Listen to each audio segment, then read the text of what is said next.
daily soccer podcast with the Global Sports Podcast Network.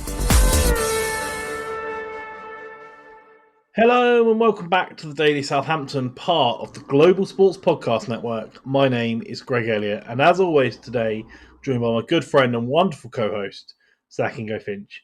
How you doing, mate? You alright? Yeah, I'm not too bad, mate. It's building up, isn't it? We're getting to it. I want to share the anecdote, Greg, that you probably knew I was going to share anyway, because you know me too well. But me, you, and my wife all had dreams about the South Coast Derby last night, which is a weird revelation through just like genuine discussions. Yeah, that's fun.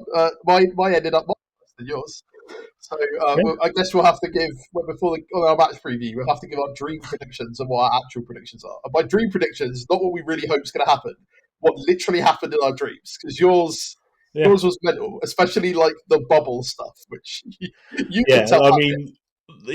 What your brain does as a subconscious interpretation of a bubble match, I guess, is wild. But yes, look, it's no surprise to me that it's that deep in our psyche as we get closer and closer to, frankly, the most important game of the season, right? Like, the tension is building, the excitement is building, you can feel it a bit out and about, and it's just good times ready to be had, hopefully, this weekend. And we're going to add to build into that excitement, mate, because we've got something a bit different. We're going to do a historic match review and take a look back to the last South Coast Derby from 2019.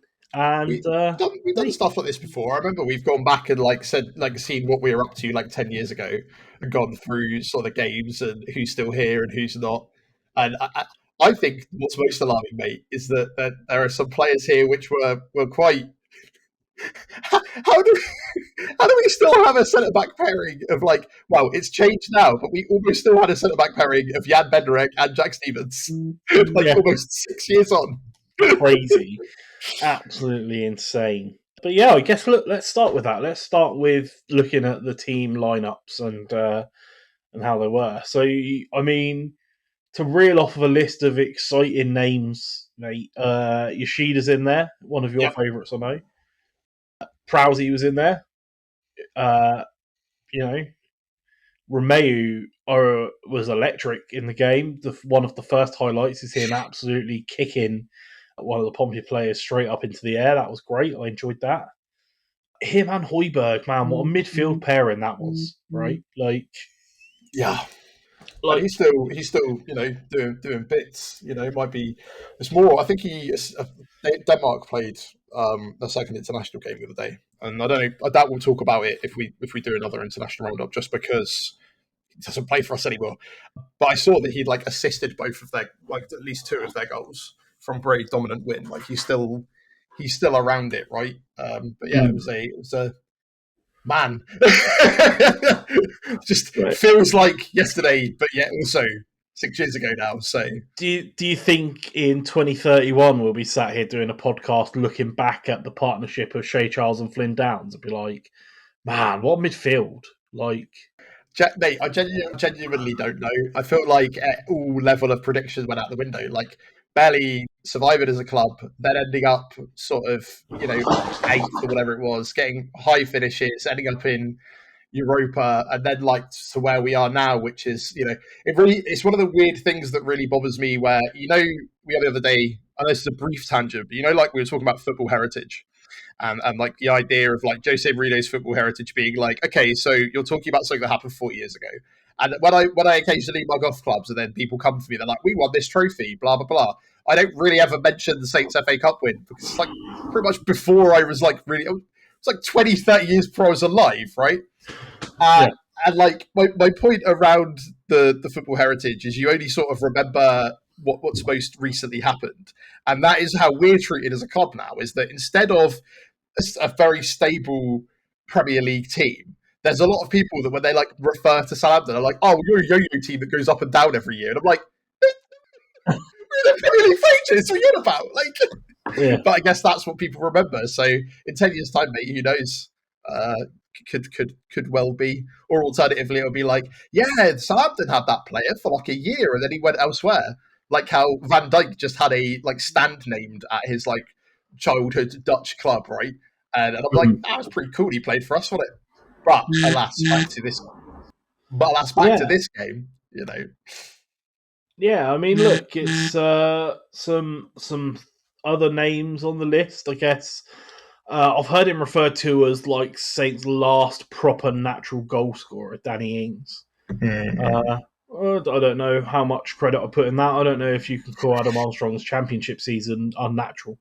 The last time, I think it was because it was in the Premier League, right? I think that's probably one of the big differences, and the fact that we hoped it would be a shrewd signing from Liverpool. It ended up being a shrewd signing from Liverpool, and then it kind of, like a lot of these signings that we think goes so well. And one of the reasons I think as a fan base we get so annoyed at situations like Mays, right, is because all of a sudden you think are really good things happening and then it's just like completely cut from underneath you.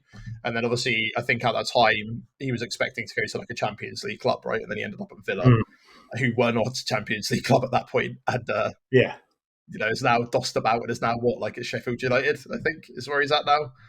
Yeah, I believe so. And then his strike partner up front, mate, someone who's not a natural goal scorer. And I think we described him a lot when he was playing for us as like the antithesis. Like if he was in a position where you'd expect someone to score, you'd expect him to miss.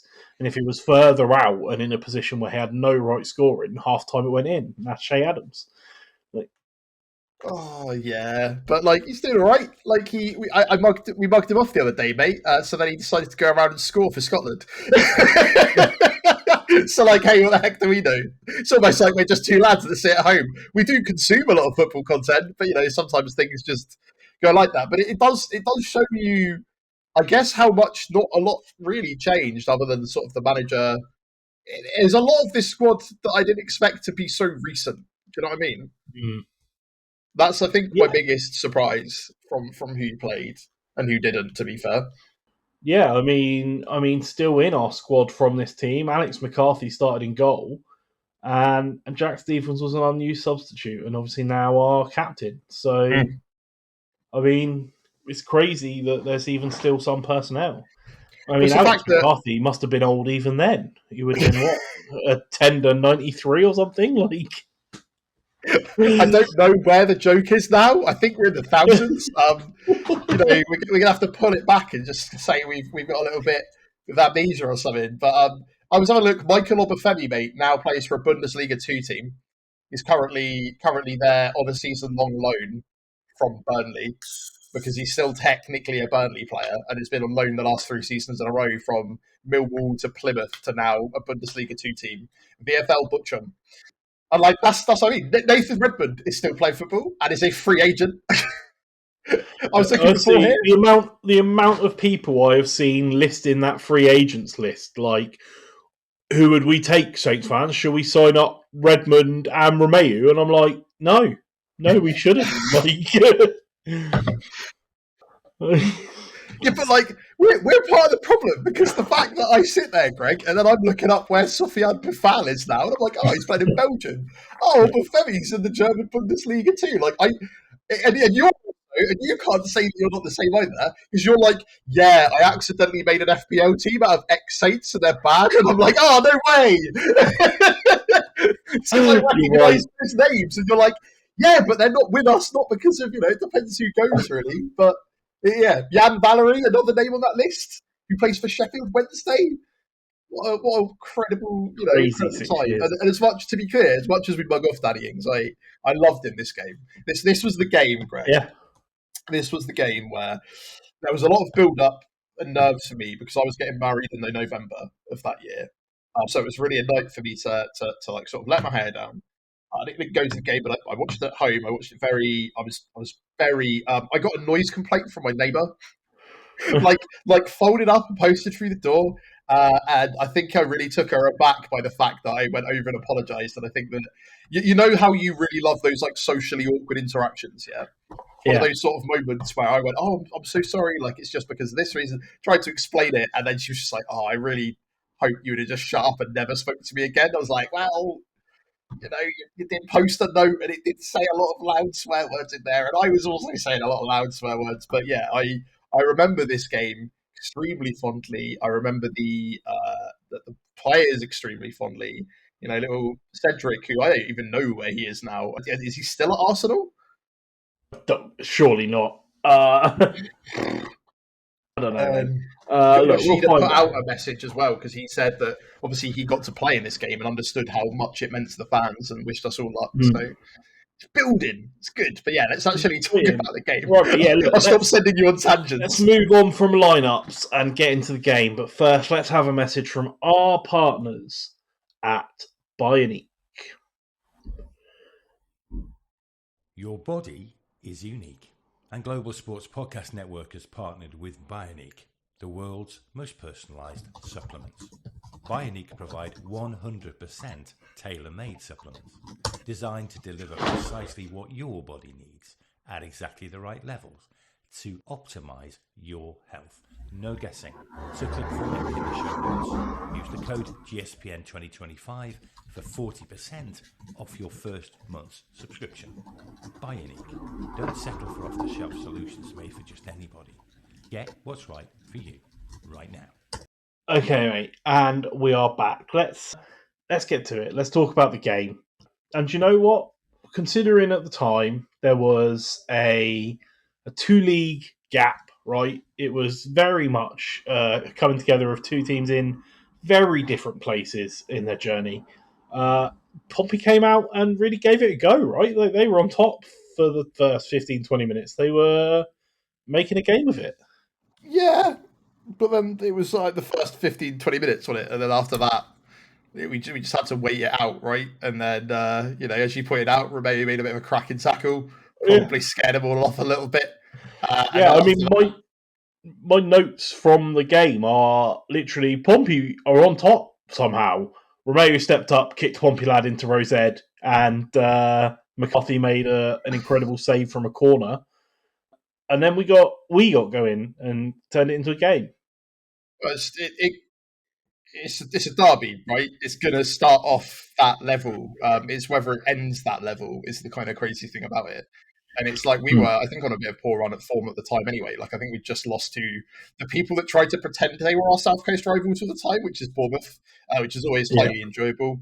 This is the real South Coast derby. Like, there is only one. I still remember recently them trying to make a derby out of Brighton, who equally laughed at them. But I remember, like, Hassan Hootel was really happy with it. I pulled up the BBC Sport report from back then, and he was just like, like it was only this is more than only reaching the next round, and I'm like, I'm glad you started with that because you need to understand this is about the hearts of fans. I'm very happy for them. I knew it was a massive game, and I think we did start the well game. The players knew they had to fight for every inch, but man, it was like I just remember after like one after another and after another, and it was just sort of like towards that as the game went on, Greg, it was very much like go for the throat. We want 5, 6, which is always what a great day. Yeah, mate, it's great, and look, I obviously then we scored the goal, and I've got in the notes. Obviously, Ings gets the plaudits because what an unbelievable strike and what a goal, and like the picture that we've all seen of the knee slide and celebration, but what I've actually written down as an observation is like Ings had a shot first that was saved, and Ward-Prowse put in an unbelievable effort to get up there, recover the ball, get into a position where he had space to pass it to Ings to do the rest of the work and finish it. It's like, man, I wish that work rate I wish we had some of that work rate last season, right? Like, To be fair, mate, I think we have got it in around the squad. The problem is that we've had players like that. Like, we've seen Matty when he was here drive up the pitch, and then the problem is that when he crosses it in, it lands at the feet of either nobody or somebody that decides to put it into row Z, row Z Z Z Z in the top right corner of the actual stadium as opposed to the goal, and then. Or if you're poor Ross Stewart, like just head it directly over the open goal in front of you. So I think there's still a chance for us to get back to be that team. But it was a perfect example of like when Hassan Hootel was in charge and things go well. It was good. You got the best out of some of those players, despite recent Bertrand related revelations about who he was as a guy. And then my next note is, I don't know if it's purely nostalgia or if it's just like recency bias because of how rubbish we were last season and based it mostly off of that, or what. But some of the through balls that were being played in this sort of passage of play were just like truly beautiful to behold. And I don't think I see a lot of that, not even just around Saints. I don't think I see a lot of that type of cutting through pass in much of the football I watch nowadays. And I wonder why that is. But you did like an essay on it, mate, and you keep regurgitating it constantly. So everybody who listens regularly knows exactly why that is. Damn it, Pep. But yeah, I'm like, man, I wish that we saw more of that, and hopefully we will see more of that. And then in the middle of writing that note, I was like, Ings was clinical with exactly one of those passes. like it came through, he slid it out, he hit it, and it was goal. Little dink over the keeper, beautiful. Like, what more can you ask for? But then, even after that, right? Pompey had a couple of chances and stayed in it. They had a couple of chances from corners, and it looked like, the commentary actually said, man, Saints really need to get another one to kill this game off because Pompey are coming at them. And we have to give some credit, right? Like, we can't just be purely negative, can we? Yeah. All right, sold. No, like from a footballing perspective, yeah, but it's hard to remain neutral in this fixture, but for many reasons, right? Not just the fact that it's been ingrained into us from like an extremely young age that Portsmouth is both a terrible place and a terrible team, and like the problem is that it's like I can be amicable with other Portsmouth fans in the room. I can chat to them. Like, hell, I'll tell a story closer to Derby Day about my own wedding day that I had to deal with, right? But it is one of those things, mate, where like I can't look at it objectively as much as I'd like to. So I don't bother, because if I try to look at it objectively, I know I'll just then taint it. Does that make sense? Like, I think you're maybe slightly better at disconnecting your emotions from things in comparison to me. In all walks of life, mate. That is on that shocking revelation to anyone who knows us. I think we better take a break and before we move on to the rest of the game and hear a word from our partners at Zencastr. Here at the Global Sports Podcast Network, we spent a lot of time selecting our delivery platform. Zencastr came out the clear winner, with 4K video recording from your phone and AI editing that automatically removes all those ums and ahs. It's super easy to start a podcast that sounds great and is delivered efficiently. If you're ready to tell your story, check out the link in the show description and learn more about Zencastr. All right, mate, and we are back. Next up, Cedric Suarez pounces on one. Ings in the build-up as well, involved as well, just always there causing trouble. And all I've got written down as notes for this goal are proper play. Yeah, true that, man. It was purely Ings magic, right? Just like making a nuisance of himself, taking players on, getting to the byline, and cuts it back, and somehow Cedric from right back is up inside the box on the left-hand side of the pitch and bangs it in, right? Like, I think that's also part of when you're talking about sometimes what we miss is like it's making that nuisance of yourself, which we have players that do that still, but it's like with someone like a Danny Ings, you know he's going to be able to score. Yeah. And I think that's some of the threat that's been pulled out of our game, and like the upcoming derby, perfect way for any player that wants to put themselves back in the good books of all the fans is to do that. Because if we can get them into the right positions, it's just making sure and understanding the gravity of the situation. Because I think it terrifies me, the idea that we're going to have a couple of players have debuts on Sunday. So who knows? But yeah, you're right. Like, as much as I'm annoyed at Ings Will going, Steele's the type of manager that takes the slightly crazy Mikel Arteta approach and just has speakers set up around the training ground. This is the noise we're going to be playing in on Sunday. Or do you think he's a lot more level-headed than that? What sort of approach I do you feel think like that's not worked for Mikel Arteta so far, has it? So what's the point of doing this is how you can emulate that stuff as much as you like. Right. I think that one of the reasons that I'm quite fond of Still is the fact that he is very down to earth, and he is very much been aware. He even talked about his first interview. The first thing they said, we got in the taxi, was like, "You got to be Pompey, you know that, right?" And I think that his it's like, "Hey guys, we need to win this game. I don't care how, I don't care why, I don't care what you need to do to win this game. You need to win this game." And we come out with a 3-0 victory and 11 suspensions. That's still an important victory. Again, my bigger fear, more than anything, mate, going forward, is the injuries that we're going to pick up. Yeah. I don't think we picked any up this game, right? To my knowledge. I can't see any part of any of these. I can't remember any part being that the game was unfortunately overshadowed by the removal of Shane Long's leg or something like that, right? It wasn't that. Nothing. There were some proper tackles, but nothing. Yeah, but that's you'd expect that. It's a derby. You'd be annoyed if they didn't. And then anyway, coming back to the last note I've got on the actual game itself, mate. Redmond scores his best goal for Southampton, arguably. Probably. Maybe not arguably. I don't know. I think it was memorable, wasn't it? Yeah. I mean, I don't remember him scoring any other goals that were that good.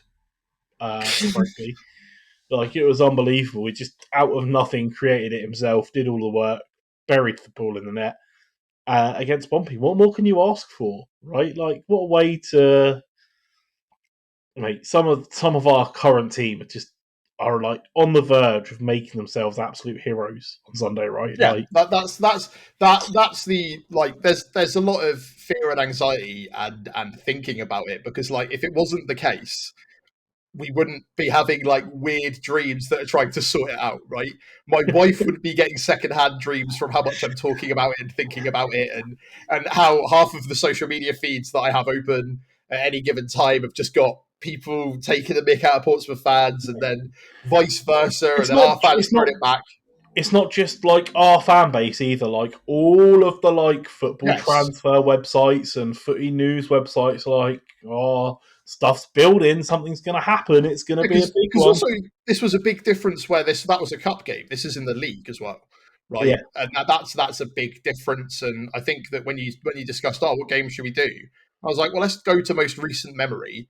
But obviously the downside of that is the fact that it's a cup game, so it was not really about getting through the cup, even as Hassan, who you pointed out. It was about beating Pompey, and if we end up going up and winning or getting second place by 3 points at the end of the season, this is the game they'll point to, right? And I think we've discussed it before. Originally, I don't know how I feel if the worst comes to worst happens, but it's the understanding of how important this fixture is, and if the mentality that hopefully is growing with both the new players and the old players that are still here, it would be such a huge win to get a victory out of this game, right? And looking back at the last time we did it, I'm not going to say with ease.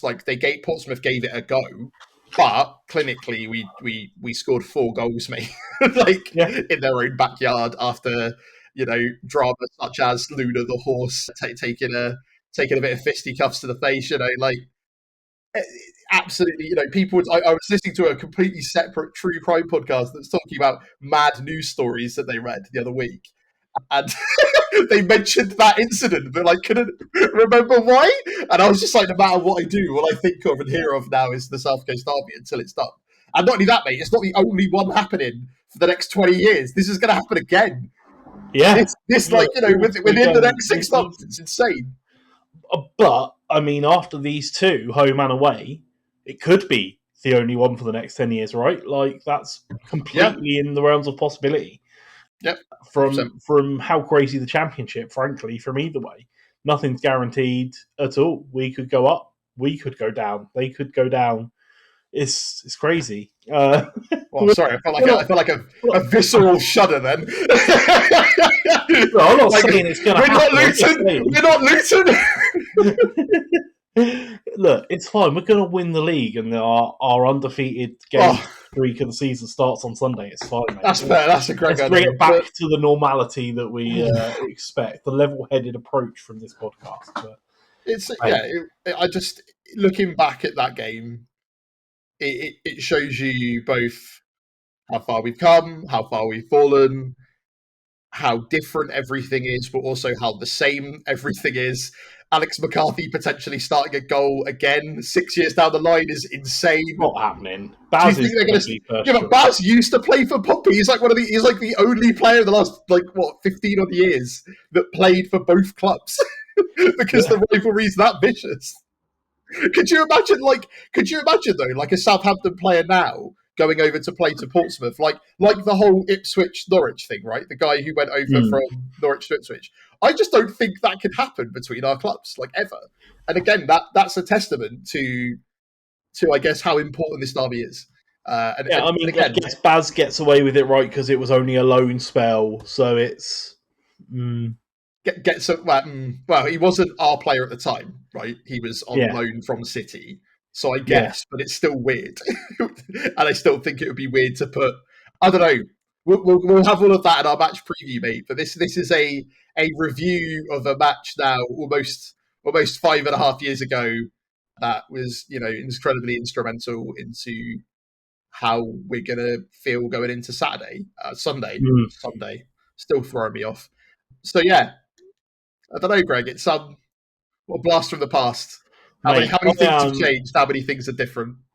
The more things change, the more they stay the same, mate. That's what they say. But look, I'm so excited. I can't wait. 2 more episodes. It's I don't know. It's a bit like Christmas. I don't know. I'm bouncing. I'm physically bouncing at the excitement of the game. It's hard to explain. But look, we'll be back tomorrow with another episode. We're going to take a look at our Saints who have been away on international duty and have a look through how they've got on and continue to build towards the most important game of the season, for sure. Thank you, Zach, for joining me. Thank you, mate. Thank you, everyone, for listening. Hope you enjoyed this trip down a wonderful memory lane to that wonderful 4-0 battering. Thank you very much. Let us know, what is your favourite memory of South Coast Derby? How excited are you for Sunday? Let us know in the comments or on the socials. We are on all of them. We are on YouTube. We are on Facebook, TikTok, Instagram, Blue Sky, X. I feel like I've missed one. Doesn't matter. We're on all of them. Let us know. Thank you very much. We'll be back tomorrow. Until then, have a wonderful day, everyone. Bye.